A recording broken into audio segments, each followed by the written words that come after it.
నార్త్లో ఇన్ని రోజులు నార్త్ ఇండియాలో ఉన్న చెత్తని ఇక్కడ సౌత్ ఇండియాకి తీసుకొస్తుంది దుర్మార్గులు. అంటే ఎంత ఏమంటారు విచక్షణ రహితంగా ప్రవర్తిస్తున్నారు, ఎక్కడికి తీసుకుపోతుంది దేశాన్ని అనేది అర్థమైతలేదు. ఒక్క డే టు డే ప్రజా సమస్య మీద చర్చలే లేవు. అంటే ధరలు పెరిగినా సరే, నిరుద్యోగం, పిల్లలకు చదువుకున్న వాళ్ళకి ఉద్యోగాలు రాకపోయినా సరే, పని కల్పించకపోయినా సరే, మేక్ ఇన్ ఇండియా అన్నాడు. మేక్ ఇన్ ఇండియా కింద ఇప్పటి వరకు ఎన్ని రీసెర్చ్ ఇన్స్టిట్యూట్ పెట్టాలి, చైనా నుంచి వచ్చేటి అని మనమే తయారు చేసుకునే స్థాయిలో ఉండాలి. ఈ స్థాయికి మరి సెల్ఫ్ గా అన్ని విధాల మన దేశాన్ని బాగు చేస్తా అంటే మనం అధికారం ఇచ్చిన 2014లో ఓట్లు వేసినాం. మరి ఇప్పటి వరకు ఆ దిశగా 1% అనే చర్యలు తీసుకున్నాడా? ఎవరికి నచ్చిన దేవుని వాళ్ళు మొక్కునే దాని గురించి పొద్దుగాలు లేస్తే చర్చ ఎందుకు? ఎవరు ఏ దేవుని మొక్కుకున్నా నాకు వచ్చే నష్టం ఏంది? కామన్ సెన్స్ వాడండి. కాదు, భారతదేశం మొత్తం క్రిస్టియన్స్ అయ్యారు అనుకో, ఏమైపోతుంది? ఇప్పుడు కేరళలో మెజారిటీ క్రిస్టియన్స్ ఉన్నారు. ఈ కేరళ మనకు కాకుండా పోయిందా? గోవాలో మాక్సిమం క్రిస్టియన్స్ ఉన్నారు. గోవా మనకు కాకుండా పోయిందా? మీరు చెప్పిన లాజిక్ కరెక్ట్ అయితే ముస్లిం దేశాలు కొట్టుక సావద్దు, క్రిస్టియన్ దేశాలు కొట్టుక సావద్దు. I don't understand. ఎవరికి నచ్చింది వాళ్ళు కన్వర్ట్ అవుతారు. నాయన 18 ఏళ్ళు దాటినాక ఎవరికి నచ్చిన బిలీఫ్ సిస్టమ్ వాళ్ళు నమ్ముకుంటారు.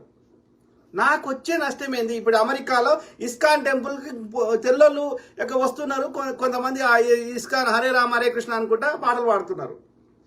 నాకు వచ్చిన నష్టమేంది? క్రిస్టియానిటీకి వచ్చిన నష్టమేంది? రాతిగా మనిషి ఏ దేవుని మొక్కలేదు.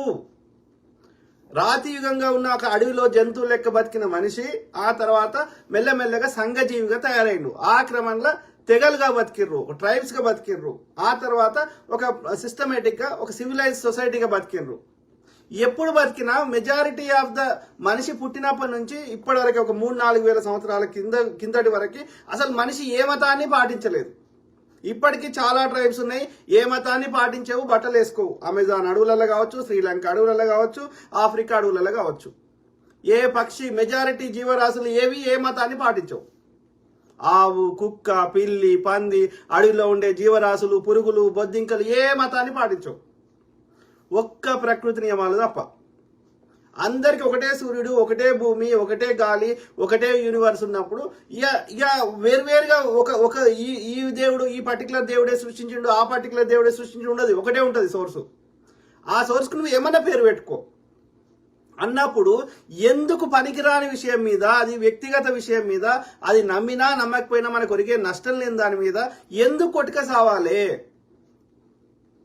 అంటే ఒకటే ఏమర్థమవుతుంది, ఈ మతంలో ఉంటే బ్రాహ్మణికి వాళ్ళకి రావాల్సిన వాటాలు మూటాలు వస్తాయి, వేరే మతం మారితే ఆ పాస్టర్లకు రావాల్సిన వాటాలు మూటాలు వస్తాయి. అంటే మీకు మా అనార్యుల మీద, ఈ మూలవాసుల మీద వచ్చేటువంటి సొమ్ము పాస్టర్లు పంచుకోవాలన్నా లేకపోతే బ్రాహ్మణులు పంచుకోవాలని గొడవ జరుగుతుంది ఇక్కడ, అంతే.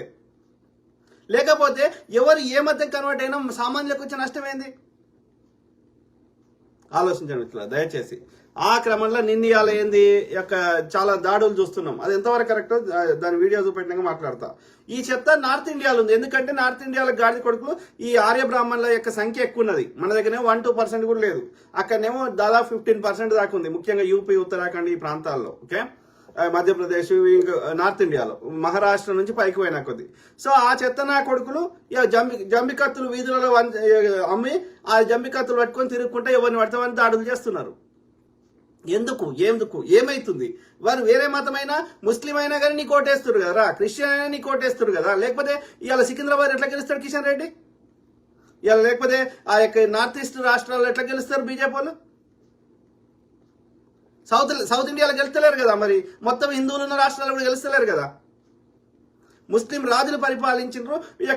అక్కడ వెస్ట్ బెంగాల్ కానీ ఇక్కడ హైదరాబాద్ కానీ వందల సంవత్సరాలు మేము ఏ సమస్య లేకుండా బతికినాం కదా, అన్నదమ్ములు లెక్క, రైట్? అందుకే వెస్ట్ బెంగాల్లో ఎంత ట్రై చేసినా వస్తలేరు, ఇక్కడ సౌత్ లో వస్తలేరు. కర్ణాటకలో ముస్లిం రాజులు పరిపాలించారు, మహారాష్ట్రలో ముస్లిం రాజులు పరిపాలించారు, ఇక్కడ తెలంగాణలో, ఆంధ్రప్రదేశ్లో ఇవన్నీ సౌత్ లో ముస్లిం రాజులు పరిపాలించారు. సో మేము వందల వేల సంవత్సరాల నుంచి అన్నదమ్ములే కలిసి అలవాటు చేసుకున్నాం. ఎండ్ ఆఫ్ ద డే మనుషులం. నా ఇంటికాడ మతం ఉంటుంది, లేదంటే నా గుళ్ళె మతం ఉంటుంది.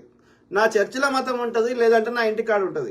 నా మసీదుల మతం ఉంటుంది, లేకపోతే నా ఇంటి కాడ ఉంటుంది. అంటే ప్రార్థనా స్థలాల్లో మతం ఉంటుంది, లేదంటే ఇంట్లో ఉంటుంది. ఒకసారి నేను సంఘజీవిగా బయటకు వచ్చినా అంటే అందరికి వర్తించేది డాక్టర్ బాబాసాహెబ్ అంబేద్కర్ గారు రచించినటువంటి భారత రాజ్యాంగం మాత్రమే. ఎవరైనా 60 కిలోమీటర్ల కంటే ఎక్కువ స్పీడ్ పోవద్దు అంటే పోవద్దు, అంతే.